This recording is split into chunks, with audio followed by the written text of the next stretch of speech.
रोहिणी रामचंद्र तडवळकर या लहानपणापासून राष्ट्रसेविका समिती तसेच महाविद्यालयीन काळात विद्यार्थी परिषदेच्या कामात अग्रभागी आहेत.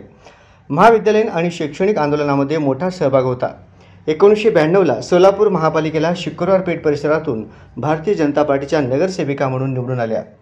1992 ते 1997 त्यानंतर महापालिका परिवहन समिती सदस्य, 2002 ते 2007 पुन्हा तुळजापूर वेस बाळी वेस परिसरातून नगरसेविका म्हणून निवडून आल्या.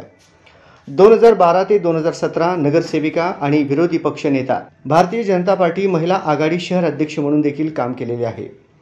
त्याचप्रमाणे शुक्रवार पेठ भागात राणी लक्ष्मीबाई महिला पतसंस्थेच्या माध्यमातून या भागात सामाजिक, शैक्षणिक, सांस्कृतिक या क्षेत्रातही आपल्या कामाचा ठसा उमटवलेला आहे.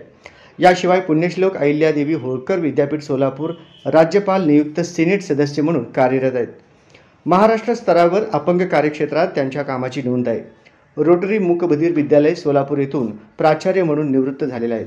सोलापूर भाजपच्या इतिहासात प्रथमच महिला शहराध्यक्ष म्हणून रोहिणीताई तडवळकर यांची नियुक्ती झाल्याने सर्व स्तरातून त्यांच्यावर अभिनंदनाचा वर्षाव होत आहे.